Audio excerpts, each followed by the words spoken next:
Hi hello నమస్తే welcome to my YouTube channel drama of life. నా పేరు ఆశ. నాకు 17 సంవత్సరాలు. నేను కాలేజీ విద్యార్థిని. ప్రతిరోజు పనికి వెళ్ళే ముందు నా తల్లి నాకు చెప్పేది, తల్లి తలుపు గొల్లెం పెట్టుకో, ఎవరు వచ్చినా తలుపు తెరవద్దు. నేను రాత్రంతా ఒంటరిగా ఉండేదాన్ని. నా తల్లి పని చేయటానికి వెళ్ళేది. నా తల్లి నా ఒంటరితనం గురించి చాలా ఆందోళన చెందేది. ఆమె ఆందోళనతో నీ రూపురేఖలన్నీ బాగుంటాయి కానీ నీ రంగే కొంచెం నలుపుగా ఉంటుంది అనేది. నా తల్లి నన్ను చాలా ప్రేమించేది. మా ఇంట్లో నేను మరియు మా అమ్మ మాత్రమే ఉండేవాళ్ళం. మా నాన్న అమ్మని వదిలేశారు. కారణం ఒక ఆడపిల్ల పుట్టిందని. నా తండ్రి బాగా డబ్బున్న వ్యక్తి.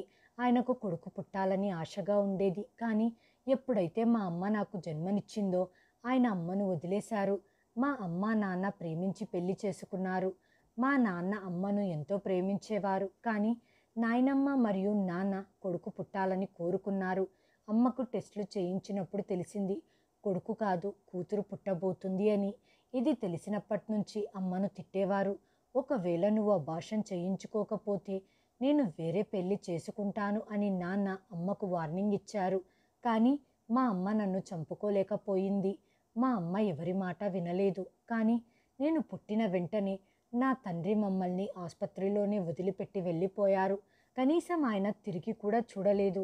అమ్మ నన్ను తీసుకొని నాన్న ఇంటికి వెళ్ళింది, ఏమైనా దయ కలుగుతుందేమో అని. కానీ ఆయన కోపంగా ఇంట్లో నుంచి గెంటేశారు. మా అమ్మ తరపు వారు కూడా మమ్మల్ని ఇంట్లో ఉంచుకోలేదు. కారణం వాళ్ళు నన్ను దురదృష్ట జాతకురాలిగా భావించారు.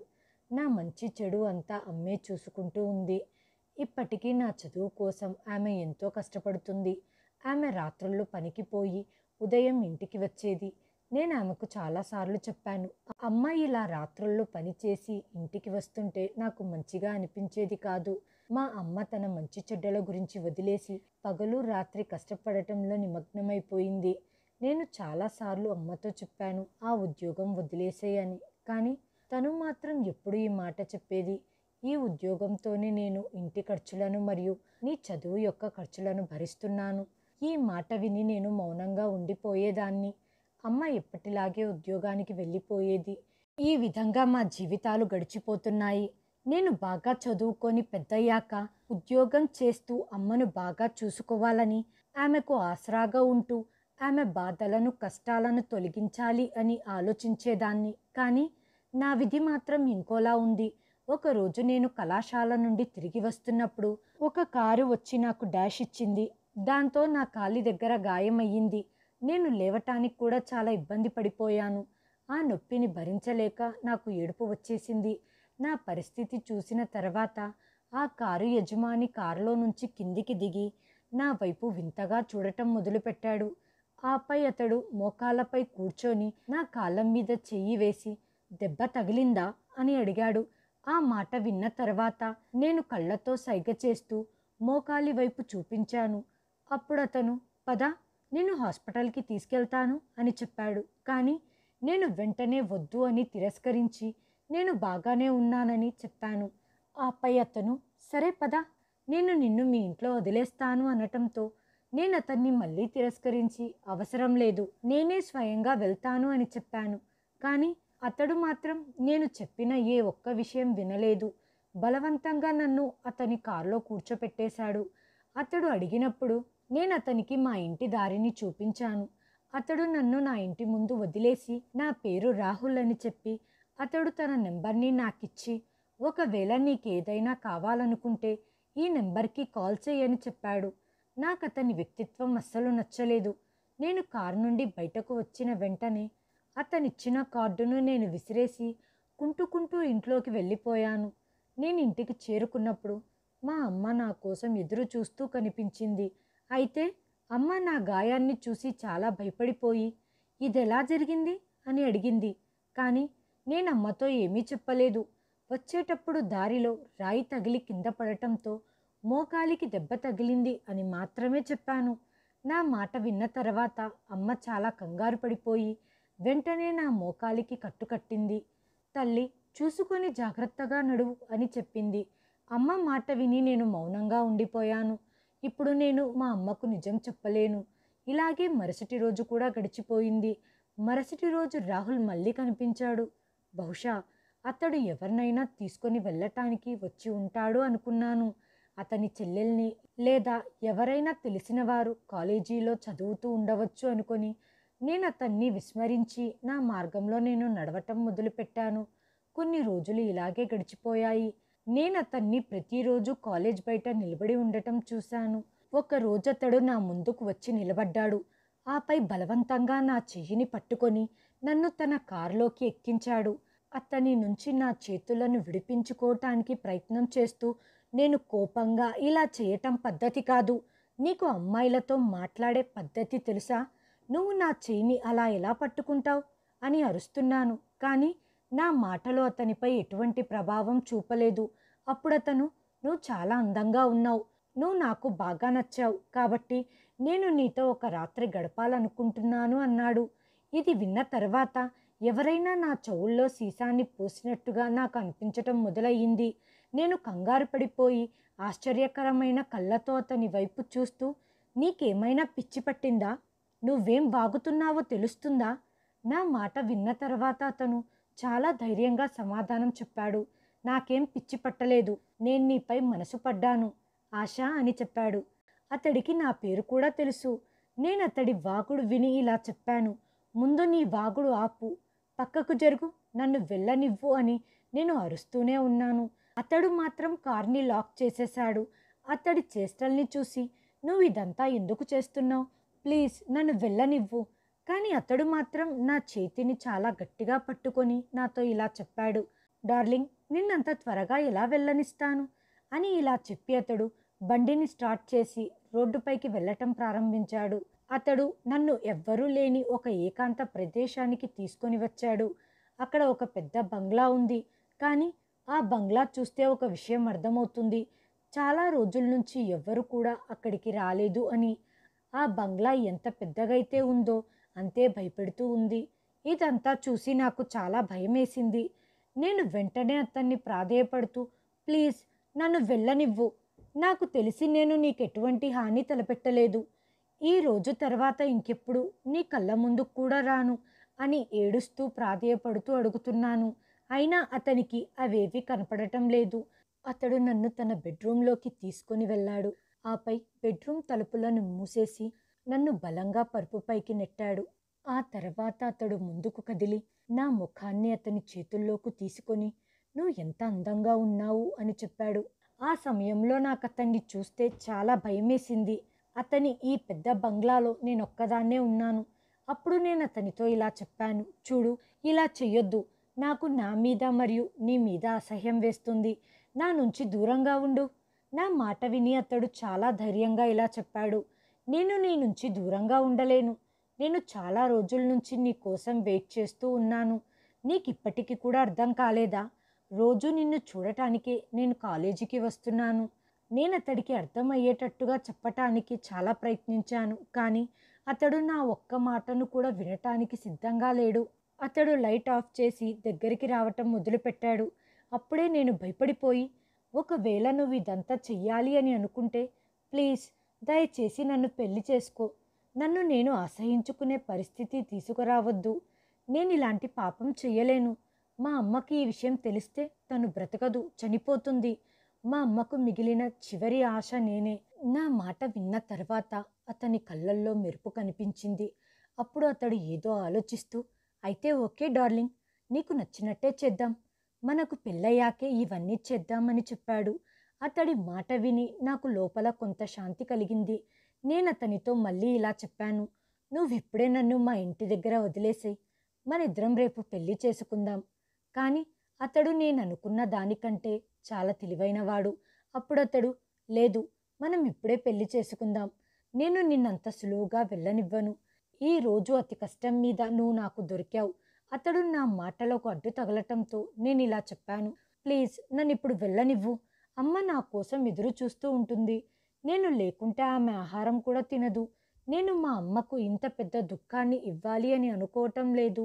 అతడు అతడి మాటలకు కట్టుబడి ఇలా చెప్పటం మొదలుపెట్టాడు, ఒకవేళ నువ్వు ఈ పాపం చెయ్యకూడదు అనుకుంటే నువ్వు నన్ను ఇప్పుడే పెళ్లి చేసుకో, లేకుంటే నేను కోరుకున్నదే చేస్తాను అని అతను బెదిరించటంతో నేను భయపడిపోయాను. నాకు తెలుసు అతడు ఏదైనా చేయగలుగుతాడు కాబట్టి నేను అతన్ని అక్కడే పెళ్లి చేసుకోవటానికి నిర్ణయించుకున్నాను. గుడికి రాగానే నాకు ఇలా అనిపించింది, అతడు ముందుగానే ఇవన్నీ ప్లాన్ చేసుకున్నాడు అని. ఎందుకంటే గుడి అందంగా పూలతో డెకరేట్ చేసి ఉంచాడు. ఇంతకు ముందు నేనెప్పుడు ఆ గుడిలో ఇంతగా డెకరేట్ చేసింది చూడలేదు. కానీ సడన్గా ఈరోజు మాత్రం ఇంతగా డెకరేట్ చేసి ఉంది ఎందుకు? ఈ విషయమే నన్ను చాలా కన్ఫ్యూజ్ చేస్తుంది. ఒక్క గంటలో నా జీవితమే మారిపోయింది. నా పెళ్లి రాహుల్తో జరిగిపోయింది. మా అమ్మను మోసం చేస్తున్నందుకు నాకు చాలా బాధగా అనిపిస్తుంది. ఈ పని వల్ల నా తల్లి గుండె చాలా బాధపడుతుంది. కానీ నేను కూడా నిస్సహాయ పరిస్థితులలో ఉన్నాను. నేను ఒకవేళ అతన్ని పెళ్లి చేసుకోకపోతే, అతడు అతని కోరికను పూర్తి చేసుకుంటే బహుశా మా అమ్మ చనిపోతుంది. దీనికన్నా నేను అతడిని పెళ్లి చేసుకొని అతని కోరికను పూర్తి చేయటం మంచిది అనిపించింది. కానీ ఆ వ్యక్తి నన్ను కారుతో గుద్దిన ఆ క్షణం నుంచి నాకు ఆందోళన మొదలయ్యింది. నేను అతనికి బాగా నచ్చాను. పెళ్లి కార్యక్రమాలన్నీ పూర్తయ్యాక రాహుల్ నాతో ఇలా చెప్పాడు, పదా, నేను నిన్ను మీ ఇంట్లో డ్రాప్ చేస్తాను. అతని మాట విన్న వెంటనే నేను కఠినంగా ఇలా చెప్పాను, ఏం అవసరం లేదు, నేనే స్వయంగా వెళ్ళిపోతాను. మా అమ్మ నన్ను నీతో పాటు చూస్తే ఏమని ఆలోచిస్తుందో నాకు తెలియదు. నేను మా అమ్మని ఇంకా టెన్షన్ పెట్టాలి అని అనుకోవటం లేదు. నా మాట విన్న అతను ఏమీ పట్టనట్టుగా, నేను టెన్షన్ ఇవ్వట్లేదు. మీ అమ్మకిదైతే సంతోషించాల్సిన విషయం. తను ఎటువంటి శ్రమ పడకుండగా కూర్చున్న చోటే ఒక హ్యాండ్సమ్ మరియు గొప్ప ధనవంతుడైన అల్లుడు దొరికేశాడు. అతడి మాటలు విని నేను కోపంతో అతనితో ఇలా అన్నాను, నేను నా తల్లికి ఎటువంటి సంతోషకరమైన వార్తను వినిపించాలనుకోవటం లేదు. మా అమ్మకి ఈ విషయం గురించి ఏమీ తెలియకూడదు. మీరు ముందు ఇది గుర్తుంచుకోండి. కేవలం ఒక్క రాత్రి కోసమే మీరు నన్ను పెళ్లి చేసుకున్నారు. ఆ ఒక్క రాత్రి తర్వాత మీ దారి మీది, నా దారి నాది. నా మాట విన్న తర్వాత అతను కాసేపు మౌనంగా నిలబడిపోయి ఏదో ఆలోచిస్తూ ఉన్నాడు. ఇప్పుడు నేను అక్కడ ఒక్క నిమిషం కూడా ఉండాలి అని అనుకోవటం లేదు. వీలైనంత త్వరగా ఇంటికి వెళ్ళిపోవాలి అని కోరుకున్నాను. రాహుల్ బలవంతంగా నన్ను తన కారులో కూర్చోపెట్టుకొని ఇంటి దగ్గర వదిలాడు. ఆ సమయంలో అమ్మ నన్ను వెతకటానికి బయటికి వెళ్ళబోతుంది. ఎందుకంటే నేను ఈరోజు చాలా ఆలస్యంగా వచ్చాను. అప్పుడు అమ్మ నేను రాహుల్ కారులో నుంచి కిందికి దిగటం చూసింది. ఏడుపు కారణంగా నా కళ్ళు ఎర్రగా వాచిపోయాయి. నేను పరిగెత్తుకుంటూ అమ్మ దగ్గరికి వెళ్ళి ఏడుస్తూ అమ్మను కౌగిలించుకున్నాను. నేను ఇలా ఏడవటం చూసి అమ్మ కంగారు పడిపోయి ఇలా అడిగింది, ఏమైంది ఆశ, ఎందుకు ఏడుస్తున్నావు? ఈ మాట విని నేను నా కన్నీళ్లను తుడుచుకుంటూ, నేను కింద పడిపోయాను. అతడి కార్ వల్లనే నాకు యాక్సిడెంట్ అయ్యింది. అప్పుడే అతను నన్ను మన ఇంటి దగ్గర వదిలిపెట్టాడు అనటంతో అమ్మ నన్ను ఇంట్లోకి తీసుకొని వెళ్ళింది. ఇలా ఈ విధంగా ఆ రోజంతా గడిచిపోయింది. రాత్రయ్యింది. నాలో టెన్షన్ మొదలయ్యింది. రాహుల్ ఇంటికి వస్తాడేమో అన్న భయం నన్ను వెంటాడుతూ ఉంది. అప్పుడు నేను మా అమ్మతో, అమ్మ ప్లీజ్, ఈరోజు రాత్రి నువ్వు పనికి వెళ్ళొద్దు. ఎందుకో తెలియటం లేదు, నాకు చాలా భయం వేస్తుంది అని చెప్పాను. నేను చెప్పటంతో అమ్మ ఆ రోజు నా కోసం ఉండిపోయింది. ఆమె తన పని కోసం వెళ్ళలేదు. నాలో విపరీతమైన టెన్షన్ మొదలైంది. రాహుల్ ఈరోజు రాకూడదు అని నేను కోరుకున్నాను. నేను అతడి దగ్గరికి వెళ్ళాలి అని అనుకోవటం లేదు. నాకు ఆ వ్యక్తి చాలా దుర్మార్గుడిలా కనిపిస్తున్నాడు. కానీ ఇప్పుడు అదే జరిగింది. ఆ దేవుడు నా మొర ఆలకించాడు. రాహుల్ ఈరోజు రాత్రి రాలేదు. ఆ రోజు రాత్రి నేను మనశ్శాంతిగా పడుకున్నాను. మరుసటి రోజు నేను కాలేజ్కి కూడా వెళ్ళలేదు. రోజంతా ఇంట్లోనే ఉన్నాను. కానీ రాత్రి అమ్మ పనికి వెళ్ళింది. ఈరోజు కూడా నేను అమ్మను వెళ్ళనివ్వకూడదు అని ఆపే ప్రయత్నం చేశాను. కానీ అమ్మ మాత్రం ఈరోజు ఉండలేదు. చీకటి పడుతుంది. అమ్మ వెళ్ళి గంటవుతుంది. అప్పుడే నాకు ఎవరో తలుపు తట్టిన శబ్దం వినిపించింది. నేను విపరీతమైన భయంతో వణికిపోతున్నాను. నా చావు నా దగ్గరికి వస్తున్నట్టుగా అనిపించింది. ఆ వ్యక్తి నాకు యముడు కంటే తక్కువేం కాదు. నేను భయపడుతూనే తలుపు తెరిచాను. నా ఎదురుగా నిలబడిన ఆ వ్యక్తిని చూసి నా ఒంట్లో వణుకు పుట్టింది. అతడు ఈరోజు రాత్రి కూడా రాడేమో అని నాకు అనిపించింది. కానీ అతను ఎందుకు వచ్చాడు? అతన్ని చూసి నేను మళ్ళీ తలుపు మూసేయటం మొదలుపెట్టాను. కానీ అతడు బలంగా తలుపును తెరిచి ఇంట్లోకి వచ్చేశాడు. నేను భయంతో అడుగులు వెనక్కి వేస్తూ వెళ్ళి తలుపుకు తాకి నిలబడిపోయాను. అంతగా భయపడుతున్న నన్ను చూసి రాహుల్ ఇలా చెప్పాడు, ఏంటి ఈరోజు కాలేజ్కి కూడా రాలేదు? అక్కడ నేను నీ కోసం ఎదురు చూస్తూ ఉన్నాను. అతని మాట విని నాకు కోపం వచ్చింది. నోరు మూసుకొని ఇక్కడి నుండి వెళ్ళు. నీ వాగుడు తగ్గిస్తే బాగుంటుంది. నా కోపాన్ని చూసి అతడు నవ్వుతూ, లేదు డార్లింగ్, ఈ రోజైతే అస్సలు కాదు. ఈ రోజు నేను నా భార్యతో గడపటానికి వచ్చాను. రాహుల్ మాటలు విని నాకు చాలా ఏడుపు వచ్చింది. కానీ నా కన్నీళ్లను కంట్రోల్ చేసుకున్నాను. అప్పుడు అతడు నా చెయ్యి పట్టుకొని ఇలా చెప్పాడు, పద, నీ భర్త దగ్గరికి రావటానికి భయం ఎందుకు? ఆ రోజు రాత్రి మా మధ్య భార్యాభర్తల సంబంధం ఏర్పడింది. అతడు ఉదయం వరకు ఇక్కడే ఉన్నాడు. అమ్మ వచ్చే ముందే వెళ్ళిపోయాడు. అతడు వెళ్ళిపోయాక నేను చాలాసేపటి వరకు ఏడుస్తూనే ఉన్నాను. నేను మా అమ్మ కళ్ళల్లోకి చూస్తూ మాట్లాడే ధైర్యం కూడా చెయ్యలేకపోయాను. అందుకే అమ్మ వచ్చాక కూడా నేను పడుకొని ఉన్నట్టే నాటకమాడాను. ఇలాగే 3 రోజులు గడిచిపోయాయి. 3 రోజుల నుంచి నేను కాలేజ్కి వెళ్ళలేదు. నేను కాలేజ్కి ఎందుకు వెళ్ళటం లేదు అని అమ్మ అడిగింది. నేను ఏదో ఒక సాకులు చెప్పి తప్పించుకునేదాన్ని. కానీ ఈరోజు నేను ఉదయం లేచిన వెంటనే కాలేజ్కి వెళ్ళిపోయాను. అంతా నార్మల్గానే ఉన్నట్టు బిహేవ్ చేస్తున్నాను. కానీ లోపల మాత్రం నేను చాలా బాధపడుతున్నాను. అమ్మను తీసుకొని ఈ ప్రపంచాన్ని వదిలి దూరంగా వెళ్ళిపోవాలి అనిపించింది. ఎందుకంటే ఈ ప్రపంచంలో మా లాంటి అమాయకులు ఉండటం కోసం సరైనది కాదు. ఈరోజు రాహుల్ కాలేజ్కి రాలేదు. దాంతో అతని పీడ విరగడయింది అని నాకు అనిపించింది. కానీ అలా జరగలేదు. అతడు ఆ రోజు రాత్రి మళ్ళీ అమ్మ పనికి వెళ్ళగానే ఇంటికి వచ్చాడు. అప్పుడు నేను అతనితో, మన పెళ్ళి కేవలం ఒక్క రాత్రి కోసం మాత్రమే జరిగింది. ఇప్పుడు నాకు విడాకులు కావాలి అన్నాను. అప్పుడతడు నన్ను గట్టిగా ఒక చెంపదెబ్బ కొట్టాడు. అతడి చెయ్యి ఎంత రఫ్గా ఉందంటే అతడు కొట్టిన ఒక చెంపదెబ్బతో నాకు తల తిరిగిపోయింది. నేనెప్పటి వరకైతే నిన్ను కావాలని అనుకుంటున్నాను, నువ్వు అప్పటి వరకు నాతోనే ఉండాలి. ఎప్పుడైతే నా మనసు నిండిపోతుందో అప్పుడు నేనే స్వయంగా నిన్ను వదిలి పెడతాను అన్నాడు. అతడి మాట విని నేను కంగారు పడిపోయాను. నాకు ఏడుపొస్తుంది. అప్పుడు నేను ఏడుస్తూ, ఇప్పుడు నువ్వేం చేస్తున్నావు? ఆ రోజు నువ్వే చెప్పావు కదా, కేవలం నీతో ఒక్క రాత్రి మాత్రమే గడపాలి అని. ఇప్పుడు ఇదంతా ఏంటి? ప్లీజ్ దయచేసి నన్ను వదిలేయి. ఇప్పుడు ఇవన్నీ భరించటానికి నేను సిద్ధంగా లేను అని నిరాకరించినా కానీ రాహుల్ నా మాట వినలేదు. ఈరోజు కూడా అతడు అమ్మ వచ్చే ముందే వెళ్ళిపోయాడు. 3 నెలల వరకు ఇదే జరుగుతూ వచ్చింది. సడన్గా రాహుల్ అదృశ్యమయ్యాడు. అతడు నాకు కాలేజ్ బయట కనిపించలేదు. లేదా రాత్రి ఇంటికి కూడా రాలేదు. ఎందుకో తెలియటం లేదు. కానీ అతను రాకపోవటంతో నేను ఎటువంటి టెన్షన్ లేకుండా ఉన్నాను. ఈ 3 నెలల్లో నేను ప్రెగ్నెంట్ని కూడా అయిపోయాను. నాకు మాటి మాటికి వాంతులయ్యేవి. నా మనసు ఎప్పుడు దుఃఖంతో నిండిపోయి ఉండేది. మా అమ్మ నా జీవితాన్ని వీలైనంత గొప్పగా ఉంచాలి అని ఇప్పుడు ఉదయం కూడా పనికి వెళ్ళటం మొదలుపెట్టింది. ఇంత పని చేస్తున్న మా అమ్మని చూస్తే నాకు చాలా బాధేసేది. మా అమ్మ కోసం నేనేమి చేయలేకపోతున్నాను అని నాలో నేను మదనపడేదాన్ని.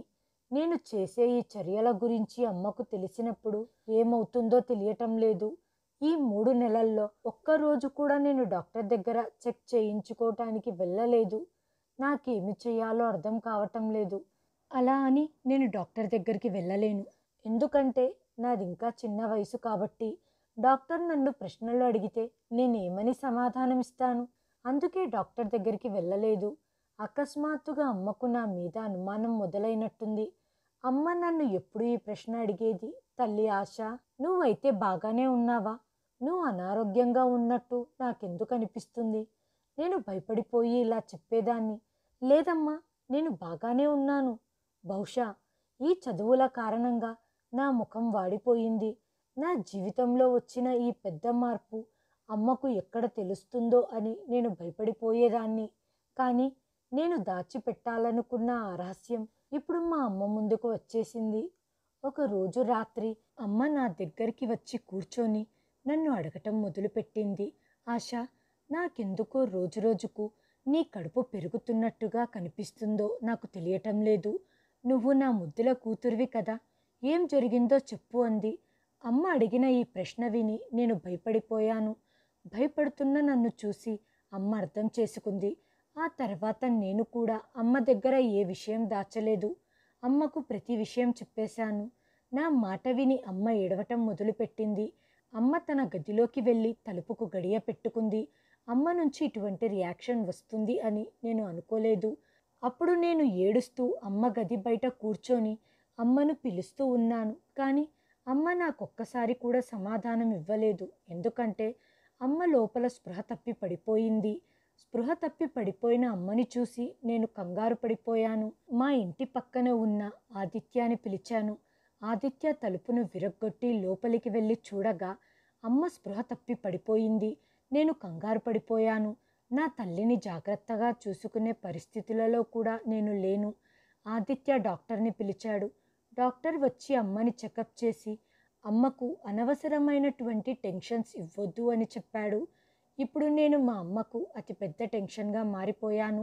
కొంతసేపటి తర్వాత అమ్మకు స్పృహ వచ్చింది. నేను అమ్మ దగ్గరికి వెళ్ళి కూర్చున్నాను. అమ్మ తను ఉన్న చోట నుంచి లేచి అకస్మాత్తుగా నా ముఖం మీద ఒక దెబ్బ కొట్టి, ఆశా, నువ్వేం చేశావు? నా గురించి అస్సలు ఆలోచించలేదా? నేను మీ నాన్న మాట విని నిన్ను కడుపులోనే ఉన్నప్పుడు చంపేసి ఉంటే నీకు కొంచెం కూడా సిగ్గులేదు. నేను నిన్ను ఎలా పెంచాను? మీ అమ్మ నీ కోసం ఇంతగా కష్టపడుతుంది. ఎవ్వరి చెడ్డ చూపు నీపై పడకూడదని నిన్నెప్పుడు ఈ ప్రపంచం నుంచి కాపాడుకుంటూ వచ్చాను. ఈ రోజు నువ్వు నా పేరును పాడు చేశావు. ఇప్పుడు అందరూ నా పెంపకంపై వేలెత్తి చూపుతారు. సిగ్గులేని దానా, ఇవన్నీ చేసే ముందే నువ్వు చనిపోవాల్సింది. అమ్మ నోటి నుంచి అటువంటి మాటలు విని నేను షాక్ అయ్యాను. ఇదంతా ఎలా జరిగింది అని అమ్మ ఒక్కసారైనా నన్ను అడుగుతుంది అనుకున్నాను. కానీ అమ్మ మాత్రం తన నిర్ణయాన్ని వినిపించేసింది. నేను ఏడుస్తూ అమ్మతో, అమ్మా, అలా చెయ్యొద్దు. నేనెక్కడికి వెళ్ళను? ఈ ప్రపంచంలో నాకు నువ్వు తప్ప ఇంకెవ్వరూ లేరు. నా ఏడుపును చూసి అమ్మ కొంచెం కూడా నాపై దయ చూపలేదు. అప్పుడు నేను అమ్మకు అర్థమయ్యేటట్టు వివరిస్తూ, అమ్మా, ఇందులో నా తప్పు లేదు. ఆ అబ్బాయి నన్ను కేవలం ఒక్కరోజు రాత్రి కోసం మాత్రమే నాతో గడపాలి అనుకున్నాడు. కానీ నేను అతనితో నన్ను పెళ్లి చేసుకో అని చెప్పాను. నీ దృష్టిలో నన్ను దిగజారనివ్వద్దు. మాకు పెళ్ళయింది. నేను ఏ తప్పు చేయలేదు. కానీ ఆ అబ్బాయి 3 నెలల నుంచి నాతో టచ్లో లేడు. మా ఇద్దరి మధ్య ఎటువంటి మాటలు జరగలేదు. నేను ఇప్పుడేం చెయ్యాలి? ఈ ప్రపంచంలో నాకు నువ్వు తప్ప ఇంకెవ్వరూ లేరు. నా మాట విన్న అమ్మ, సరే, నేను ఒప్పుకుంటున్నాను. నువ్వు ఏదైతే చెప్పావో అదంతా నిజమే అని. కానీ నేను మాత్రం ఈ దురదృష్టవంతుడైన పిల్లవాణ్ణి ఈ లోకంలోకి రానివ్వను. నీ పాపాలను ఇక్కడే కడిగేసేయ్. అమ్మ చెప్పిన ఈ మాట విని నేను బాధతో తల్లడిల్లిపోయాను. అమ్మా, అలా చెయ్యొద్దు. కడుపులో ఉంది కేవలం అతడి పిల్లవాడు మాత్రమే కాదు, నా పిల్లవాడు కూడా. నేను ఈ పిల్లవాడిని ఈ ప్రపంచంలోకి తీసుకొని రావాలి అనుకుంటున్నాను. నా నోటి నుంచి వచ్చిన ఈ మాటలు విని అమ్మ కోపంతో, నీ వాగుడు ఆపి నాతో పాటు హాస్పిటల్కి రా. నేను 1,00,000 చెప్పినా అమ్మ నా ఒక్క మాట వినలేదు. అమ్మ తనతో పాటు నన్ను హాస్పిటల్కి తీసుకొని వచ్చింది. ఆ హాస్పిటల్ ఈ నగరంలోనే అన్నిటికన్నా చాలా పెద్ద హాస్పిటల్. నాకక్కడ అబార్షన్ చేయించేంత డబ్బులు అమ్మ దగ్గర లేవు అని నాకు తెలుసు. కానీ ఆమె నన్ను ఇక్కడికి తీసుకొని వచ్చింది. అమ్మ నన్ను డాక్టర్ క్యాబిన్లోకి తీసుకొని వెళ్ళింది.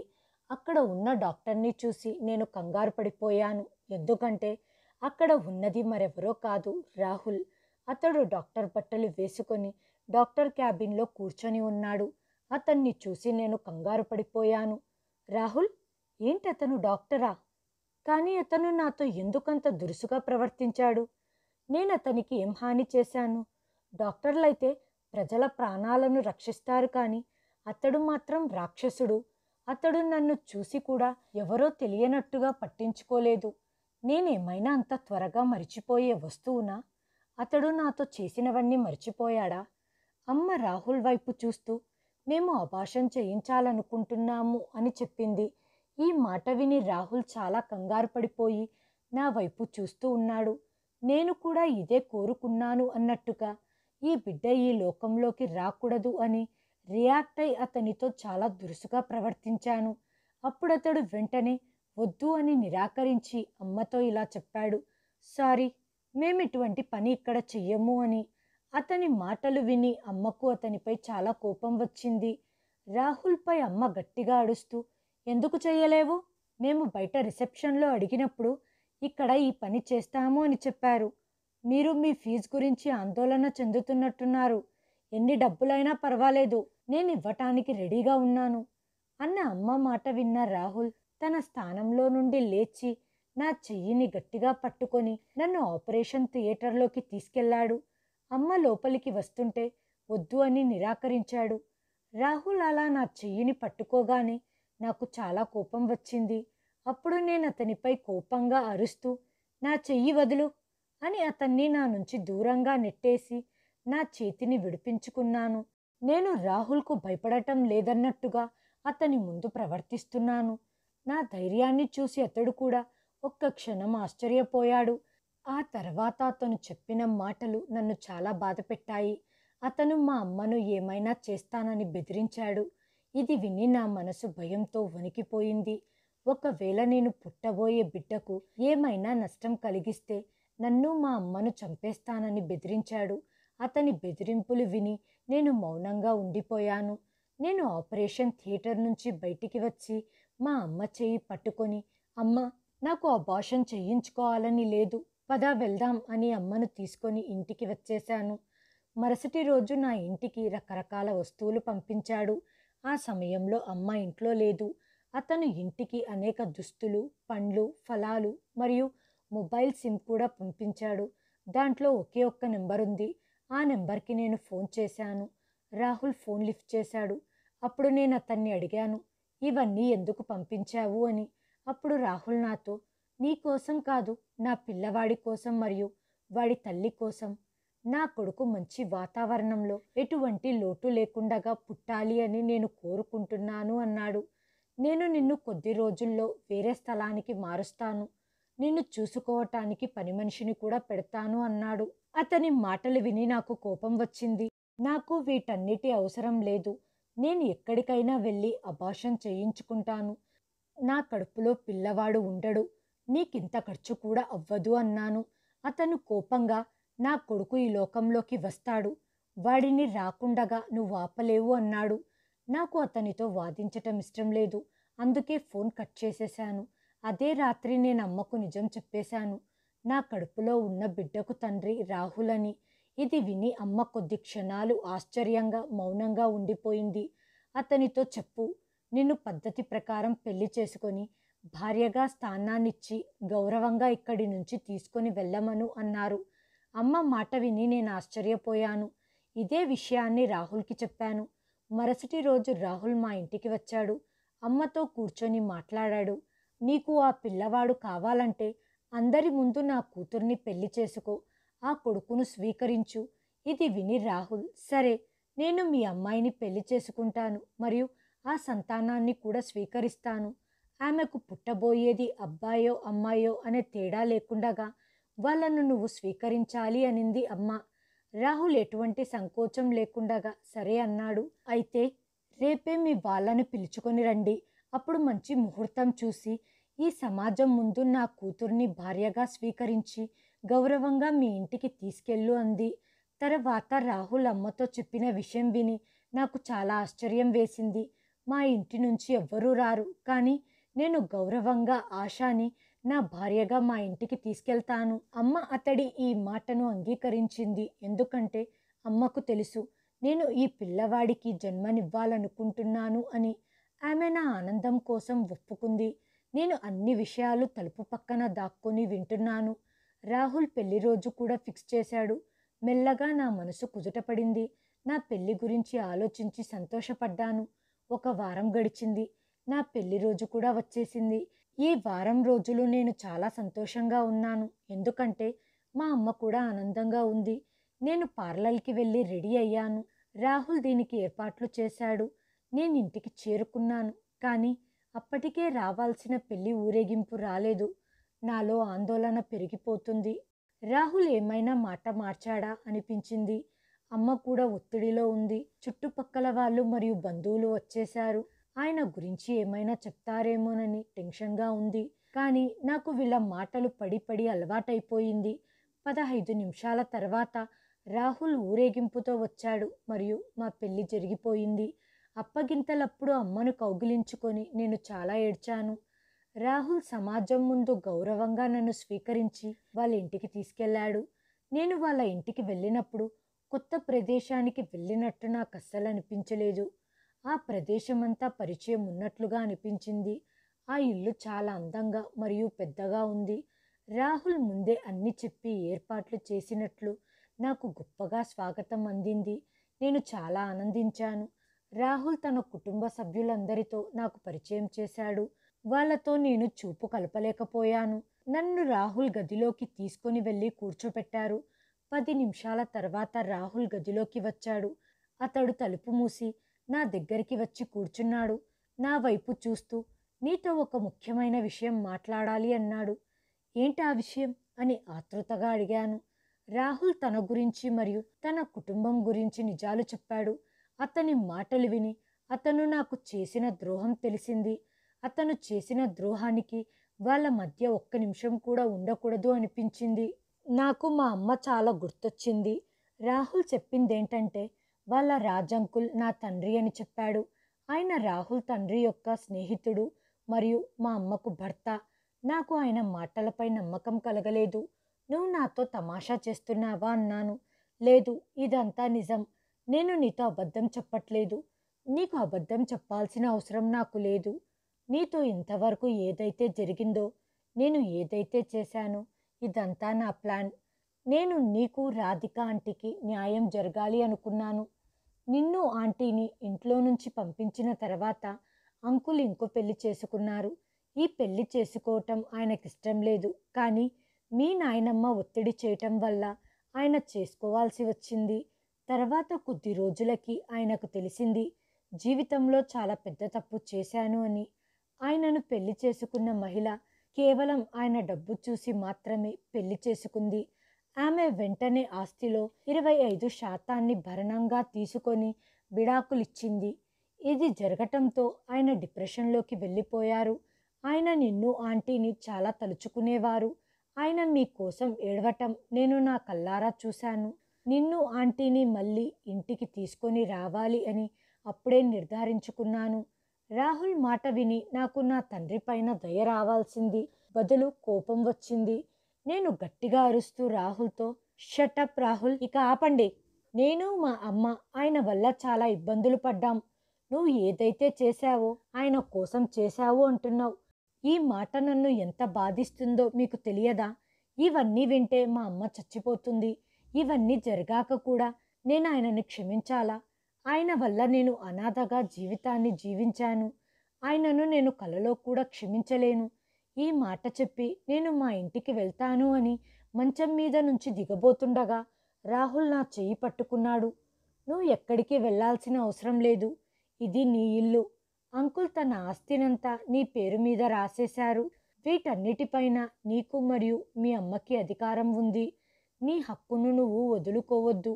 ఆయన మాట విని నేను కోపంగా, నాకు ఏ హక్కులు వద్దు. ఇంతకాలం అనాథ జీవితాన్ని జీవించి ఇప్పుడు నా హక్కులు తీసుకోమంటావా?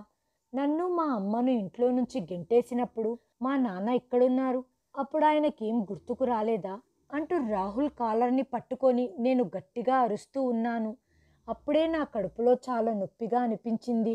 అతని కాలర్ వదిలి మంచం మీద చేతులు పెట్టి గట్టిగా కేకలు వేస్తూ స్పృహ తప్పిపోయాను. నేను స్పృహలోకి వచ్చినప్పుడు అందరూ మా గదిలోనే ఉన్నారు. రాహుల్ వాళ్ళ అమ్మా నాన్న, మా నాన్న.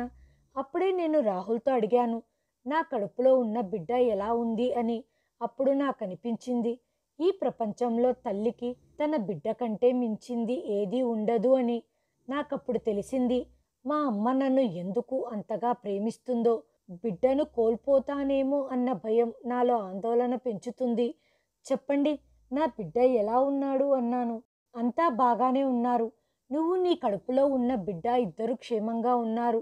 డాక్టర్ చెప్పారు నువ్వు ఎక్కువగా ఆలోచించకూడదు మరియు బాగా రెస్ట్ తీసుకోవాలి అన్నారు. అప్పుడు నేను ఏడుస్తూ రాహుల్తో, నేను మా అమ్మ దగ్గరికి వెళ్ళిపోవాలనుకుంటున్నాను. దయచేసి నన్ను ఇంటికి పంపించండి అన్నాను. ఆశా ప్లీజ్, ఇప్పుడు నువ్వు రెస్ట్ తీసుకో, ఆ విషయం మళ్ళీ మాట్లాడుకుందాం అని అంటుండగానే నాన్న మాటలు నా చెవిలో పడ్డాయి. నువ్విక్కడి నుంచి వెళ్ళు. నేను ఆశతో మాట్లాడాలి అన్నారు. నాన్న ఒక్క మాట చెప్పటంతో రాహుల్ గది నుంచి బయటికి వెళ్ళిపోయాడు. అప్పుడే నాన్న నా దగ్గరికి వచ్చి కూర్చొని నన్ను చాలాసార్లు క్షమించమని అడిగారు. ఆయన చేసిన తప్పుల్ని ఒప్పుకున్నారు. ఆయన ఏడుస్తూ అన్నిసార్లు క్షమించమని కోరటంతో నా మనసు కూడా కరిగిపోయింది. నేను ఆయనను క్షమించేశాను. తర్వాత నేను అమ్మను కూడా ఒప్పించాను. ఆమె కూడా నాన్నను క్షమించేసింది.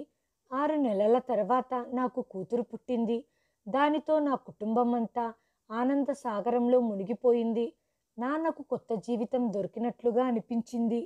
నాన్న నా కూతుర్ని చాలా ప్రేమించేవారు. నా కూతురు ఎప్పుడూ తన తాతయ్యతోనే ఉండేది. ఆయనతోనే ఆడుకునేది. నా కూతుర్ని చూసి నాన్న, మళ్ళీ నాకు కూతురు దొరికింది, నేను మళ్ళీ యవ్వనంగా అయిపోయాను అనేవారు. నాకు ఆయనను చూసినప్పుడల్లా అనిపిస్తుంది, ఇతను అతనేనా, నన్ను ఇంట్లో నుంచి గెంటేసిన వ్యక్తేనా అని.